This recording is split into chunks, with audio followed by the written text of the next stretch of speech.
மாதா தொலைக்காட்சியை கண்டு மகிழும் அன்பு உள்ளங்களே, வாழ்வுதரும் இறை வார்த்தை என்ற இந்த நிகழ்ச்சி வழியாக மீண்டும் உங்களை சந்திப்பதில் பெருமகிழ்ச்சி அடைகின்றோம்.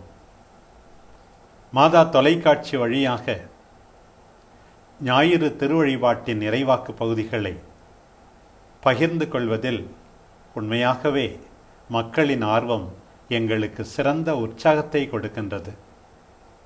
இன்றைக்கு திருக்காட்சி பெருவிழாவை கொண்டாடுகின்றோம்.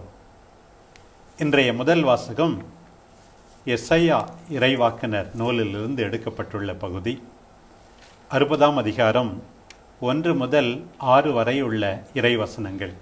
இன்றைய வாசகம் என்பது 3ஆம் எஸ்ஐயாவிலிருந்து எடுக்கப்பட்டிருக்கிறது.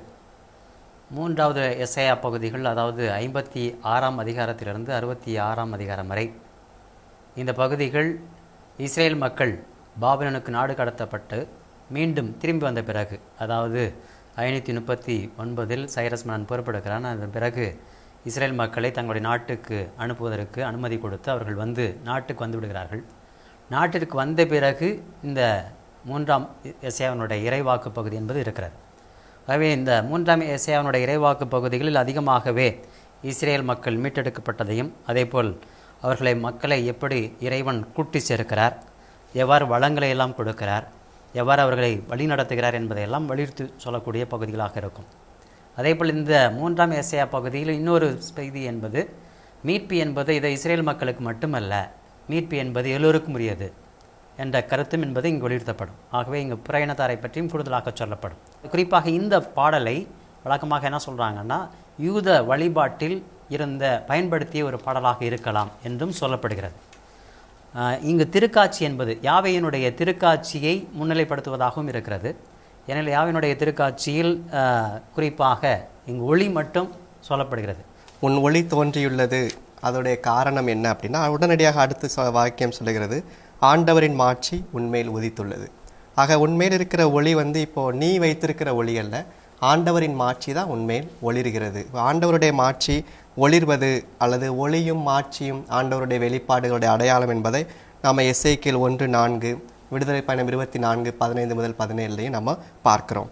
இங்கே ஒளி அப்படிங்கிற அடையாளம் ஏன் பயன்படுத்தப்படுதுன்னா, பாபிலோனியாவுக்கு நாடு கடத்தப்பட்ட பொழுது அங்கே இருள் கவ்விக்கொள்கிறது. ஆக அந்த நகரமானது இருள் அடைந்து போய்விடுகிறது. யாருமே இல்லை, மக்கள் இல்லை, அந்த மக்களை ஒளிர்விக்கின்ற கடவுள் இல்லை, அந்த கடவுள் வாழ்கின்ற ஆலயம் இல்லை. ஆக ஒளி இழந்து கிடக்கின்ற இந்த எருசலேம் நகரம் மீண்டும் ஒளி பெறப்போகிறது. அப்படின்னா நீங்களும் திரும்பி வரப்போறீங்க, நானும் உங்களோடு திரும்பி வரப்போகிறேன். அந்த ஒரு நிலையில தான் அங்கே சொல்லுகிறாங்க. ஒளிங்கிறது இங்கே ஒரு அடையாளமாக பார்க்கப்படுகிறது. அதனால தான் ஒளியை திருக்காட்சி அப்படிங்கிறப்ப புறவினத்தாருக்கு ஒளியாக ஆண்டவர் தன்னை வெளிப்படுத்தினார்.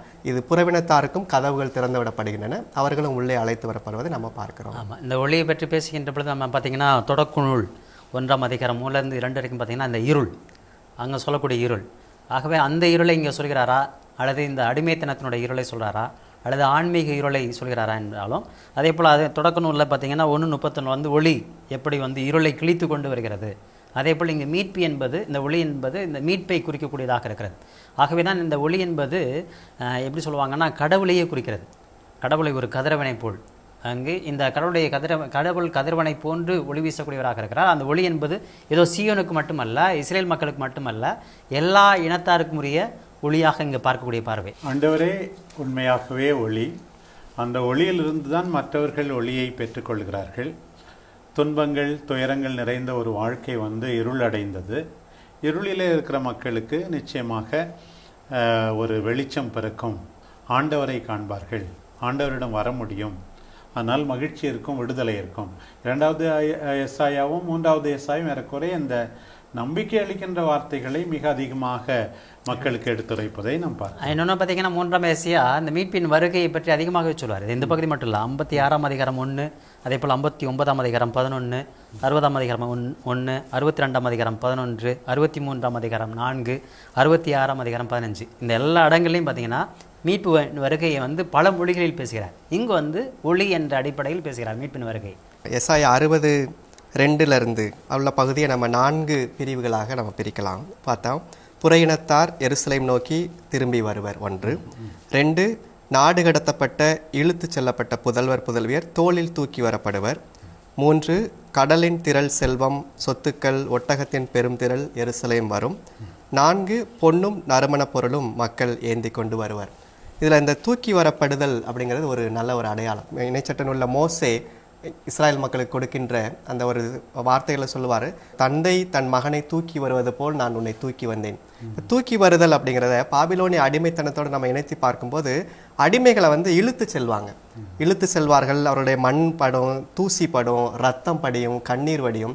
ஆனால் தூக்கி வரப்படும் போது அதில் ஒரு மாட்சி இருக்கு. ஒருத்தர் தூக்கி வருதல் என்பது அவரை மாட்சிப்படுத்த. அதனால அரசரை பல்லக்கில் தூக்கிட்டு வராங்க. ஆக தூக்கி வருதல் அரசருக்குரிய ஒரு உரிமையை தருதல், அந்த ஒரு நிலையில் அந்த மாண்பை மதிப்பது. அதனால பார்த்தீங்கன்னா அதோட சேர்த்து என்ன சொல்லுவாங்கன்னா வலிமை மிக்க மீட்பு. மீட்பு என்பது ஏதோ சாதாரண, ஆகவே ஒரு வலிமையாக அந்த எதிரிகளிடம் இருந்து ஏதோ சைரஸ் மன்னன் அனுப்பி வச்சாங்கல்ல, நானே தூக்கி வந்தேன். அப்புறம் நானே வலிமையாக அவர்களிடம் போரிட்டு அவர்களை நான் என்ன பண்ணேன், அந்த இழந்து போன மக்களை மீண்டும் நான் தூக்கி வருவேன்.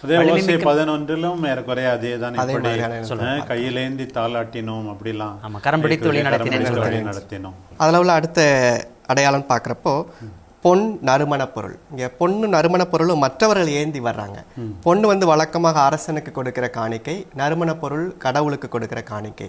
இதில் 2 உட்பொருள். ஒன்று இஸ்ராயலுக்கு அரசனாக இருப்பவர் எல்லாருக்கும் அரசராக இருப்பார் இனிமேல் அப்படின்னா புறவினத்தாரும் இஸ்ராயலுக்குள் ஒருங்கிணைப்படுகிறார்கள்.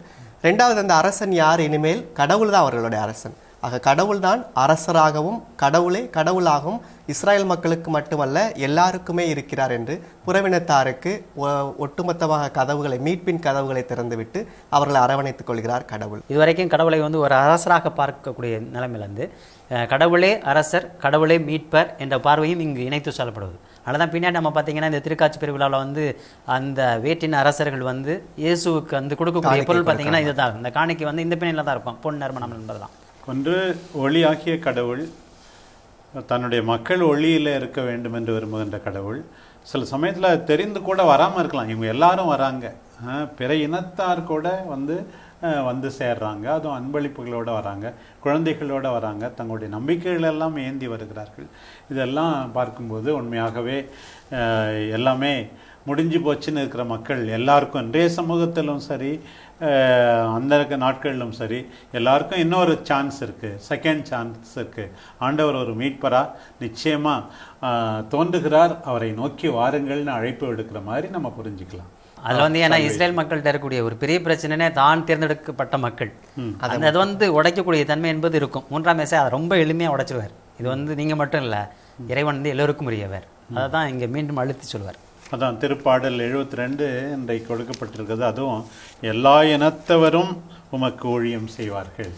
நம்ம மட்டும் இல்லை, எல்லா இனத்தவரும் உமக்கு ஊழியம் செய்வார்கள். பிரியமானவர்களே, இன்றைய 2வது வாசகம் பவுலடியார் எபேசியருக்கு எழுதிய திருமுகத்திலிருந்து எடுக்கப்பட்டுள்ளது.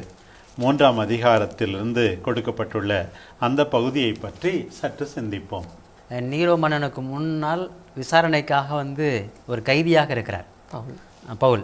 ஆகவே இவர் கைதியாக இருக்கின்ற பொழுது இந்த கடிதம் எழுதியிருக்க வேண்டும்.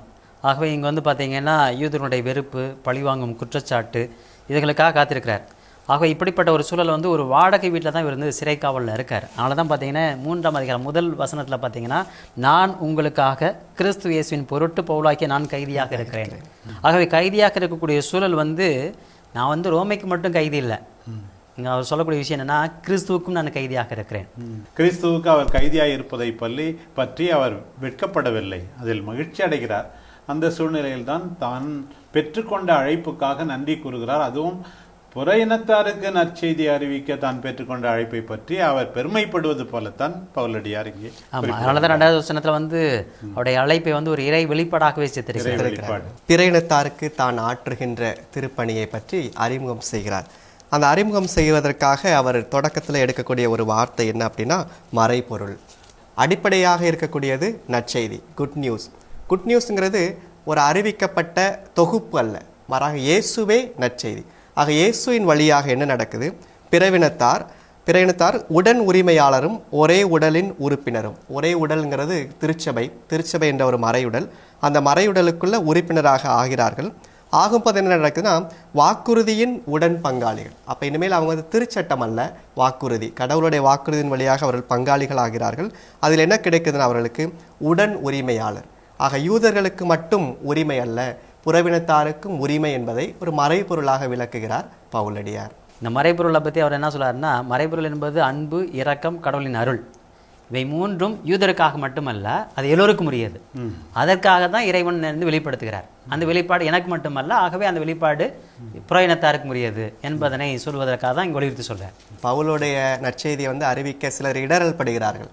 ஏன்னா அவர் வந்து திருச்சபையை துன்புறுத்தினார், அவர் ரொம்ப பரிசேயராக இருந்தார், திருச்சட்டத்தை கடைபிடிப்பதில்.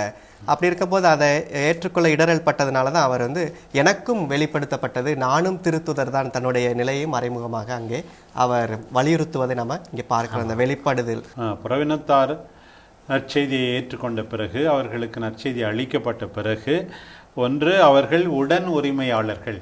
உனக்கு எனக்கும் சரியான பங்கு இருக்குது. உடன் உரிமையாளர்கள். சில பேர் தனக்கு தான் எல்லாம் உரிமை அப்படின்னு நினைக்கிறாங்க. எல்லாரும் உடன் உரிமையாளர்கள் கடவுள் முன்னிலையில். அடுத்தது இரண்டாவது, ஒரே உடலின் உறுப்பினர். அதுவும் ஒற்றுமையை குறிக்கிறது. ஒரே உடலின் உறுப்பினர். இன்றைக்கு ஒற்றுமையை பேணி வளர்க்க ஒரு பெரிய அழைப்பு. அதே போல் இறுதியாக வாக்குறுதியின் உடன் பங்காளிகள். ஆண்டவருடைய வாக்கு எல்லாருக்கும் பங்கு அப்படின்னா ஒரு யூனிவர்சல் மிஷனரி டைமென்ஷன். இன்றைக்கி வந்து எப்பிஃபனியின் போது கடவுள் தம்மையே வெளிப்படுத்துகிறார் போது எனக்கு மட்டுமல்ல எல்லாருக்கும் கடவுள், எல்லாரும் ஒற்றுமையாக இருக்கணும், எல்லாரும் அவருடைய வாக்குறுதிகளால் பயன்பெறணும் அப்படின்னு சொல்கிறதெல்லாம் இதிலிருந்து நம்ம எடுத்துக்கொள்ளலாம்னு நினைக்கிறேன். ஏன்னா கடவுளுடைய அருள் இரக்கம் என்பது எல்லோருக்கும் உரியது என்பதை வலியுறுத்துவதற்கான காரணம் என்பதே அந்த யூத பார்வையை மாற்றுவது. அந்த யூத பார்வை மட்டும் இல்லை, அவங்கள்ட்ட இருக்கக்கூடிய இறுக்கமான சூழல், அவங்களை அடுத்தவர்களை ஏற்றுக்கொள்ளாமை, அதுவும் குறிப்பாக புறவினத்தாரை ஏற்றுக்கொள்ளாமை. பவுலுடைய இந்த மறைபொருள் ரொம்ப முக்கியம். இல்லைன்னா இன்னைக்கு நாம கிறிஸ்தவர்களாக இருக்க முடியாது. அதாவது கிறிஸ்தவர்களாக இருக்க முடியாது. ஏன் அப்படின்னா பவுலுடைய சமகாலத்திலே பார்க்குறோம், திருத்துவர்கள் மத்தியிலே ஒரு புரிதல் என்னன்னா, முதல்ல யூதர் ஆகணும், அடுத்து ஒருத்தர் கிறிஸ்தவர் ஆகணும். யூதர் ஆகணும் தான் என்ன செய்யணும்? விருத்த சேதனம் பெறணும். விருத்த சேதனம் பெறணும் என்ன செய்யணும்? அவங்களுடைய திருச்சட்டத்தை ஏற்றுக்கொள்ளணும். ஸோ அதைத்தான் ஒதுக்கி விட்டு வாக்குறுதி, ப்ராமிஸ், அதை முதல்ல கொண்டு வரார். அது இந்த ஒரு இறையியல் மாற்றம் வந்து அன்னைக்கு ஒரு பெரிய ஷாக்காக இருந்திருக்கும். அதாவது பேதுருனுடைய சீடர்கள் அவங்கெல்லாம் வந்து முழுக்க யூத சட்டம், அது விருத்த சேதனம். ஏன்னா நமக்கு தெரியும், அதாவது எருசலேம் திருச்சங்கம் கூட்டப்பதனோட நோக்கம் என்பது இதுதான். ஆகவே அவருடைய அந்த வீரியமான அந்த போதனை, அதே போல கருத்தியல் மாற்றம் இல்லை, அதே போல மரபு மாற்றம். இயேசுவை, அவருடைய போதனையை உனக்கு மட்டுமே சொந்தமாக்கி கொண்டு யாரையும் ஒதுக்கி விடாதே, எல்லாருக்கும் அவர் சொந்தம் என்ற இந்த உலகளாவிய பரந்த கருத்து பவுலடியாரால் வெளிச்சம் பெறுவதை நாம் இங்கே வந்து முக்கியமாக பார்க்க முடிகிறது. இன்றைக்கி வந்து சமூகத்தில், ஏன் நம்பிக்கையாளர் சமூகத்தில் கூட புதிதாக ஆண்டவரை ஏற்றுக்கொண்டவர்களை சில பேர் மதிப்பதில்லை. நாங்கள்லாம் பரம்பரையாக இருக்கிறோம், அல்லது ஒரு குறிப்பிட்ட வகுப்பினரை சில பேர் மதிப்பதில்லை. எல்லாருக்கும் ஆண்டவருக்கு உரிமை உண்டு, அவருடைய வாக்குறுதி உண்டு. அது வந்து முழுமை வந்து கிறிஸ்துவில் நிறைவடைவது. அதுதான் இவரும் சொல்கிறேன். ஏன்னா இங்கே விரப்புறத்தில் பௌரபுரத்தில் வந்து கிறிஸ்து தான் மையம்.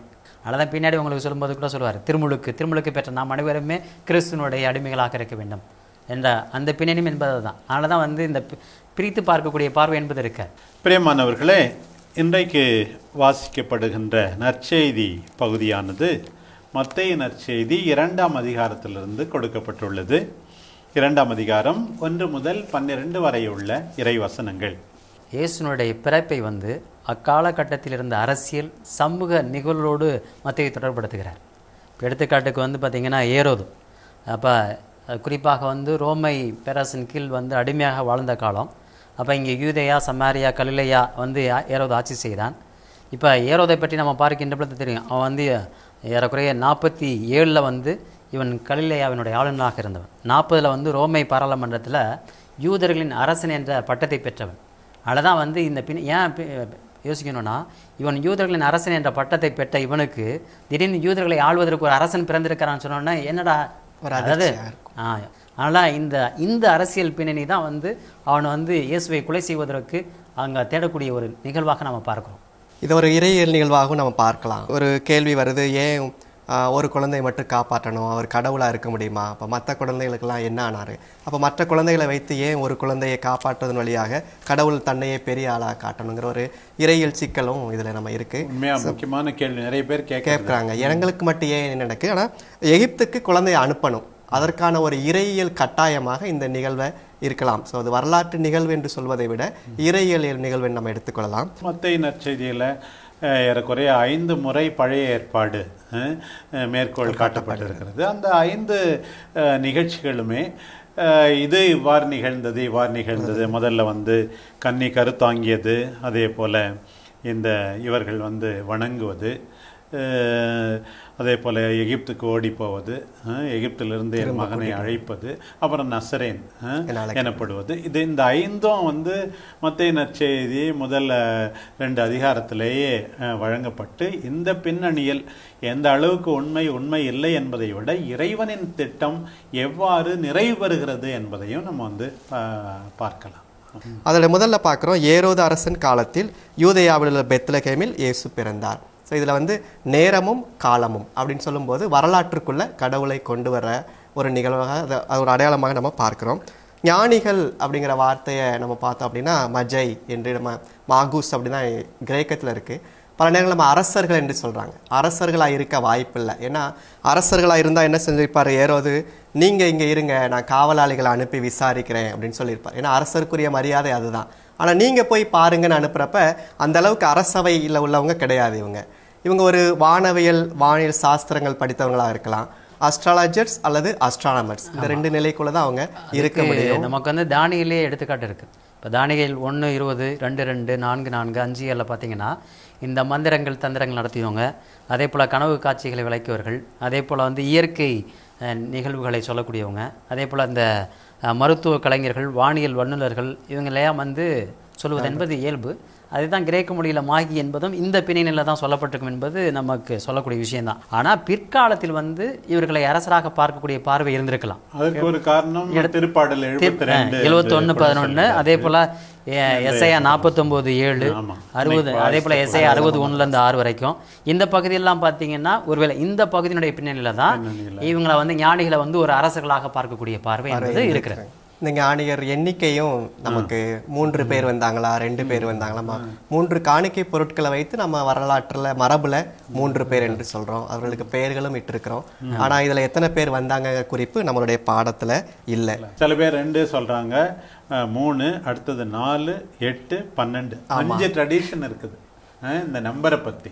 ஆனால் அப்புறம் வந்து நீங்கள் சொன்ன மாதிரி அந்த காணிக்கையை வச்சு அந்த 3 பேருன்னு சொல்கிறோம். அதுவும் 9ஆம் நூற்றாண்டில் ஒரு இட்டாலியன் மேனுஸ்கிரிப்ட்லேருந்து இது அவங்க பேர் என்ன அப்படின்னு சொல்லிட்டு கஸ்பார், மெல்கியோர், பல்தசார் அப்படின்னு சொல்லி 9ஆம் நூற்றாண்டிலிருந்து அவர்களுக்கு பெயரும் வழங்கப்பட்டு வேண்டும். இங்கே இவர்களுக்கு ஒரு அடையாளம் அப்படின்னு நம்ம சொல்லும்போது இடையர்களுக்கு வந்து வானதூதர்கள் லூக்கா நற்செய்தியில் குழந்தையை துணிகளில் பொதிந்து இருக்க காண்பேன், அது உங்களுக்கு அடையாளம்னு சொல்கிறார். ஆனால் இங்கே பார்க்குறப்போ அவரது விண்மீன் எழக் கண்டோம், அவரை வணங்க வந்திருக்காங்க. விண்மீன் தான் ஒரு அடையாளமாக இவர்கள் பார்க்குறாங்க. விண்மீன்களுக்கான ஒரு பின்னணி மரபு என்ன சொல்லுவாங்கன்னா, மாபெரும் தலைவர்களுடைய பிறப்பு அல்லது நாட்டில் நடக்கக்கூடிய முக்கியமான நிகழ்ச்சிகளை எப்பொழுதுமே விண்மீனோடு தொடர்படுத்துவது என்பது பழைய ஏற்பாட்டில் யூதருடைய மரபு. அந்த பின்னணியில் தான் இங்குமே வந்து மத்திய என்ன பண்ணார்னா இயேசுனுடைய அந்த பிறப்பை விண்மீனோடு தொடர்புபடுத்துகிறார். அந்த விண்மீன் அப்படிங்கிற நிகழ்வு பார்க்குறப்போ 2 தடவை அந்த விண்மீன் தோன்றுது. முதல்ல அவங்க பார்த்து வர்றாங்க, 2வது அதுக்கு முன்னால் இதோ முன்பு எழுந்த விண்மீன் தோன்றி குழந்தை இருந்த இடத்திற்கு மேல் வந்து நிற்கும் வரை. ஏன் இந்த 2வது முறை தோன்றுதல் அப்படிங்கிறப்போ பார்க்குறப்போ விண்மீன் ஒரு கொஞ்ச தூரத்துக்கு மறைந்துடுது. ஏன்னா இவர்கள் தாங்கள் யாருக்கு போய் மண்டியிட வேண்டுமோ அவர்களுக்கு முன் மண்டியிடாமல் ஏரோதுக்கு முன் மண்டியிடுறாங்க. அப்போ உடனடியாக அந்த விண்மீன் மறைந்து போயிடுது. அது எதை காட்டுது அப்படின்னா, நீ மண்டியிட வேண்டியவர் இவர் அல்ல, அங்கே நிற்கிறார், அந்த பெத்லகேம் மாடடை குடியில் இருக்கிறார், நீங்கள் அங்கே போய் நீங்கள் முழந்தால் படியிட வேண்டும் என்பதற்காக அந்த விண்மீன் மறைந்து எழுவதை ஒரு இறையியலாக்கம் நம்ம செய்து பார்க்கலாம். இன்னைக்கு 24:17 யாக்கோபிலிருந்து ஒரு விண்மீன் உதிக்கும், இஸ்ரேலிடமிருந்து ஒரு செங்கோல் எழும்பும். ஆகவே இந்த விண்மீன் என்பது குறிப்பாக இயேசுனுடைய அந்த மீட்பு, அந்த இயேசுவை குறிக்கக்கூடியதாகவே அங்கே சொல்கிறார். அதனால தான் வந்து இஸ்ரேல், அதாவது இயேசு வந்து ஒரு விண்மீனாக இருக்கிறார், ஒரு ஒளியாக இருக்கிறார். நம்ம இன்னைக்கு முதல் வாசகத்தில் பார்த்தா அந்த ஒளி, அந்த மீட்பு என்பது ஒளியாக பார்க்கக்கூடிய பார்வை என்பது இங்கே இருப்பதாக அறிஞர்கள் சொல்லுவாங்க. தங்கள் வேலையினோட தங்களுடைய அன்றாட வாழ்வினோடு எப்போதும் ஆண்டவரை தேடிக்கொண்டே இருந்தவர்கள் தான் அந்த விண்மீனை கண்டு அந்த அடையாளத்தையே புரிந்து கொண்டார்கள். இன்னைக்கு கூட எவ்வளோ பேர் விண்மீன் வழியாக ஆண்டவர் தோன்றலாம், பல்வேறு விதங்களிலே தோன்றலாம், என்னுடைய வாழ்வு நடந்து கொண்டால் சரி என்கின்ற மனநிலையோடு தேடாமல் இருக்கிறார்கள். நீங்கள் மீண்டும் அந்த விண்மீன் தோன்றியதை பற்றி சொன்னீர்கள். ஒரு விதத்தில் நான் பார்ப்பது அதை அவர்களுடைய விடாமுயற்சிக்கு கிடைத்த பரிசாக கூட நான் அதை பார்க்கலாம். முடிவெடுத்து இந்த விண்மீன் வந்து நம்ம முடிவெடுக்க தூண்ட வேண்டும். ஆகையினால தான் அவர்கள் அந்த விண்மீனை பின்பற்றி போக ஆரம்பிக்கிறாங்க. பின்பற்றி போக ஆரம்பிக்கிறது மட்டுமல்லாமல் அந்த அதை கரெக்டாக அதை நின்ன உடனே அங்கே என்ன செய்யணுமோ அதை உடனடியாக அவர்கள் செய்கிறார்கள். பொன், தூபம், வெள்ளைப்பழம் அவங்க அர்ப்பணிக்கக்கூடிய பொருள். அங்கேயும் பார்த்தீங்கன்னா இது வந்து இயேசுவை, அதாவது பொன் வந்து இயேசுவை அரசராக காண்பிக்கக்கூடியது. அதே போல் தூபம் வந்து இயேசுவை கடவுளாக பார்ப்பது. அதே போல் வெள்ளைப்பழம் என்பது இயேசு வந்து துன்புறும் ஊழியன். கிபி 120 வந்து புனித இரணேயுஸ் தான் முத இப்படி சொன்னார் இந்த 3 பொருட்களுடைய இந்த சிறப்பை பற்றி. அது உண்மைதான். இன்னொன்று, இந்த பொருட்கள் காணிக்கையாக கொடுக்கப்படுகிறது அல்லது அன்பளிப்பாக கொடுக்கப்படுகிறது. அதிலிருந்து தான் கிறிஸ்துமஸுக்கு அன்பளிப்பு வழங்குற பழக்கமே ஆரம்பமானது. அது வரைக்கும் யாரும் வந்து இடையர்கள் கூட வந்தார்களே தவிர அவர்கள் அன்பளிப்பு கொடுத்தார்கள் என்று இல்லை. இவர்கள் தான் முதலாக அன்பளிப்பை கொடுப்பது. கிறிஸ்து பிறப்பு விழாவை கொண்டாடிவிட்டு சுயநலமிகளாக இருப்பது கிறிஸ்துமஸ் பெருவிழாவுக்கே ஒரு நாம் இழைக்கின்ற கேடாக இருக்கும். இன்னொரு வசனம் என்னன்னா, வணங்க வந்தோம், வணங்கணும். இந்த வணங்க வந்தோம் என்பது என்ன சொல்லுவாங்கன்னா, ஒட்டுமொத்த படைப்பும் கடவுளை வணங்குவது. அதனாலதான் அந்த சொல்லுவாங்க, அந்த 3 இனம் என்பது ஒட்டுமொத்த படைப்பினுடைய பிரதிநிதிகளாக. ஆகவே அது ஒட்டுமொத்தமாக, அதாவது தென்னநேட்டு வணங்க வந்தோம், அதாவது முழுமையாக இறைவனுக்கு அர்ப்பணிப்பது. ஆகவே இந்த உலக படைப்புகள் அனைத்துமே இறைவனுக்கு தன்னை முழுமையாக அர்ப்பணிக்கின்றன. மனிதகுலம் ஆகிய நாமும் இறைவனுக்கு முழுமையாக அர்ப்பணிக்க வேண்டும் என்ற ஒரு பார்வை என்பது இங்கே கொடுக்கப்படுகிறது. அடுத்த ஒரு ரெவலேஷன் நடக்குது. முதல் ரெவலேஷன் விண்மீன் வழியாக, இரண்டாவது கனவு. கனவின் வழியாக எச்சரிக்கப்பட்டு அவங்க திரும்பி போறாங்க. இதை நம்ம ஒரு இறையியல் பார்வையில பார்த்தோம் அப்படின்னா, இயேசுவுக்கு மண்டியிட்ட கால்கள் அரசனுக்கு மண்டியிடக்கூடாது, அல்லது இயேசுவை பார்க்க முன் வந்த பாதை உன் பாதையாக இருக்கக்கூடாது. உன் பாதை கண்டிப்பாக மாற்றம் பெறுகின்ற ஒரு பாதையாக இருக்க வேண்டும். ஏன் வந்து மீகாவை வந்து மத்தேயு கையாளுகிறார்? மீகாவுடைய 5:2, அதே போல் 2 சாமுவேல் 5:2 ஆகிய பகுதிகளை வந்து ஒரு சில மாற்றத்தோடு இவர் கையாளுகிறார். அதனுடைய பின்னணி என்னன்னா, அதாவது இயேசு வந்து மீட்பர், அந்த மீட்பர் வந்து எல்லோருக்கும் உரியவர். ஆகவே தான் அந்த ஞானிகளுடைய வருகையில் வந்து சொல்லக்கூடியது, மீண்டும் நம்ம எப்படி வந்து முதல் வாசகத்திலையும் 2ஆம் வாசகத்திலும் நம்ம சொல்கிறோமோ, இந்த இயேசுனுடைய மீட்பு அல்லது இயேசுனுடைய வருகை என்பது இது நமக்கு, அதாவது யூத மக்களுக்கு மட்டுமல்ல, இது எல்லா மக்களுக்கும் உரியது. ஆகவே எல்லா இனங்களையும் உள்ளடக்கியது. ஆனால் தான் நம்ம பின்னாடி என்ன சொல்லுவோம்னா, பல்தசார் அதே போல் கஸ்பர் எல்லாம் 3 பேரும் 3 இனத்தை சேர்ந்தவங்க. அதனால தான் ஒருத்தருக்கு வந்து கருப்பாக கூட அந்த ஆளுமையை கொடுத்துட்றாங்க. அந்த யூனிவர்சாலிட்டி இங்கேயும் வருவதை நாம் பார்க்கிறோம். அடுத்தது, you can't see the Lord and be the same again. நீ வந்து கனவில் எச்சரிக்கப்பட்டு வேறு வழியாக திரும்பினார்கள். சக்கையு ஆண்டவரை பார்த்தான், உடனே அவனுடைய வாழ்வு மாறியது. நீ பழைய மனிதனாக இருக்கவே கூடாது. நீ ஆலயத்துக்கு வரலாம், வழிபாட்டில் பங்கெடுக்கலாம். நீ மீண்டும் பழைய மனிதனாக இருந்தால் உண்மையாகவே நீ ஆண்டவருடைய சீடர் அல்ல. சில நேரங்கள் நான் நினைக்கிறது உண்டு, இந்த காணிக்கைகளை வைத்து இவங்களை ஞானிகள்னு சொல்ல முடியாது. ஏன்னா இது வந்து ஒரு மேலே மேன்லி விஸ்டமாக இருக்கலாம். ஒரு 3 பெண்ணுங்கள் ஒரு வேளை வந்திருந்தா என்ன கொண்டு வந்திருப்பாங்க? ஒரு குழந்தை பிறந்திருக்கு, அந்த குழந்தைக்கு பொண்ணால் வெள்ளைப்போளத்தினால நறுமண பொருளால் ஒரு பயனும் இல்லை. அந்த நேரத்தில் என்ன கொண்டு வந்திருக்கலாம்? டயாப்பர்ஸ் கொண்டு வந்திருக்கலாம், சுடுதண்ணி கொண்டு வந்திருக்கலாம், அங்கே இருக்கிற நெடுஞ்சான் கிடையாக விழுறதுக்கு பதிலாக அதை கொஞ்சம் க்ளீன் பண்ணி விட்டுருந்துருக்கலாம் அந்த இடத்த. ஸோ இப்படி பெண்ணாக வந்திருந்தாங்கன்னா கண்டிப்பாக ஒரு வித்தியாசமான ஒரு அணுகுமுறையாக இருந்திருக்கும். ஸோ நான் விளையாட்டை நினைப்பது உண்டு. உண்மையாக இந்த சிந்தனை எனக்கு மிகவும் பிடித்திருக்கிறது. ஒரு முறை நான் சிங்கப்பூரில் அந்த கடைசி நாள் என்று கிறிஸ்மஸ் நாடகம் நடந்தபோது அங்கே 3 ராஜாக்கள் அல்ல, 3 வித்தியாசமான பேர் வந்தார்கள். ஒருவர் தன்னுடைய கைத்தடியை காணிக்கையாக கொடுத்தார், அந்த ஒரு ராஜாவாக இருந்தவர். இன்னொரு ராணி நோட்டு புத்தகங்களை காணிக்கையாக கொடுத்தார். இன்னும் ஒருவர் சிறு குழந்தைகளுடைய துணிமணிகளை காணிக்கையாக கொடுத்தார். அவர்கள் அதுக்கு கொடுத்த விளக்கம் மிக நன்றாக இருந்தது. என்ன விளக்கம் என்றால், நான் ஆக்சிடெண்ட் ஆகிடுச்சு, இந்த கைத்தடியை வச்சு தான் நடந்தேன், ஆண்டவர் வாழ்வு கொடுத்தார், அவருக்காக வேறு யாருக்காவது பயன்பட வேண்டும் என்று புதிதாக வாங்கினேன். நான் படிக்க முடியவில்லை, படித்தேன், எனவே இதை காணிக்கை கொடுக்கிறேன். அதே போல் நான் பேபி சிட்டிங்கில் வேலை செய்கிறேன், அந்த குழந்தைகளிடமிருந்து நிறைய கற்றுக்கொண்டேன். ஆக ஒவ்வொருவரும் வித்தியாசமாக காணிக்கைகளை கொடுக்கலாம். முக்கியமானது எது? நான் ஆண்டவருக்கு நம்மையே அர்ப்பணிப்பது தான். ஆமாம், திருக்காட்சி பிரிவில் நமக்கு சொல்லக்கூடிய செய்தி என்னன்னா, கடவுள் அதாவது சொல்லுவாங்க, அந்த இன்க்ளூசிவ்னஸ், எல்லாரையும் உள்ளடக்கியது. அது கிறிஸ்து வந்து எல்லாரையும் தன் பக்கம் ஈர்த்தார், எல்லாத்தையும் உள்ளடக்கியது. ஆகவே தான் கிறிஸ்துவ சமயம் வந்து எல்லோரையும் உள்ளடக்கிய ஒரு சமயம், யாரையும் பிரிக்கக்கூடிய சமூகம் அல்ல, அல்லது பிளவுபடுத்தக்கூடிய சமூகம் அல்ல. ஆனால் இன்றைக்கு இருக்கக்கூடிய நம்முடைய கிறிஸ்தவத்தில் எல்லோரையும் ஈர்க்கக்கூடிய, எல்லாத்தையும் உள்ளடக்கக்கூடிய ஒரு சமயமாக இருக்கிறதா, அல்லது பிரிக்கக்கூடிய சமூகமாக இருக்குன்னா, நமக்குள்ளேயே நிறைய பிரிவுகள் இருக்கின்றன இன்னைக்கு. ஆனால் கடவுள் வந்து இன்னைக்கு சொல்லக்கூடிய செய்தி என்பது எல்லோரையும் உள்ளடக்கி எல்லோருக்கும் மீட்பு கொடுக்கக்கூடியவர். அவரை ஏற்றுக்கொள்ள வேண்டும். வெளிப்படுத்துகின்றவரை ஏற்றுக்கொள்ளாவிட்டால் நாம் தான் உண்மையாகவே ஏமாளிகளாகும். ஒரு பக்கம் பார்த்தா ஏரோது எதிர்க்கிறவர், அங்கே இருந்த மறைநூல் அறிஞர்கள் ஏனோ தானோ எனக்கு என்னன்ட்டு இருக்கிறவங்க, இந்த ஒரு சிலர் தான் இந்த ஞானிகளைப் போல ஆண்டவரை ஏற்றுக்கொண்டு வணங்குவது, ஆராதிப்பது, கொடுப்பது, வாழ்க்கையை மாற்றுவது, இதெல்லாம் நமக்கு இன்றைக்கு ஆண்டவர் கொடுக்கிற பாடமாக இருக்கிறது. பிரியமானவர்களே, திருக்காட்சி பெருவிழாவின் இறைவார்த்தை பகுதிகளை பற்றி சிந்தித்தோம். பாபிலோனிய அடிமைத்தனத்திலிருந்த மக்களுக்கு மீண்டுமாக ஒரு வாய்ப்பு. ஒளியாக தோன்றினார். அந்த மக்களுக்கு மட்டுமல்ல, எல்லா மக்களும் தம்மிடம் வர வேண்டும் என்று விரும்புகின்ற ஆண்டவரை நாம் சந்தித்தோம். பவுலடியார் வழியாக பிற இனத்தாரும் மீட்பின் பங்காளிகள், உடன் உறுப்புகள், வாக்குறுதிகளை பெறுகிறவர்கள் என்ற செய்தி கேட்டு அவரை போன்று நாமும் இறைவனை ஏற்றுக்கொண்டு மீண்டுமாக மற்றவர்களை இறைவனிடம் கொண்டு வருகின்ற அழைப்பையும் நாம் பெறுகின்றோம். ஞானிகள் அக்கறையோடு விண்மீனை கண்ட மாத்திரத்தில் ஆண்டவரை தேடினார்கள். அவர்கள் ஆண்டவரை கண்டு ஆராதித்தார்கள். தங்களிடம் உள்ளதை கொடுத்தார்கள். வேறு வழியாக திரும்பினார்கள். இந்த ஞானிகளின் வரவால் எல்லா மக்களுக்கும் மீட்பு உண்டு என்ற உண்மை மீண்டுமாக நமக்கு உரைக்கப்படுகிறது.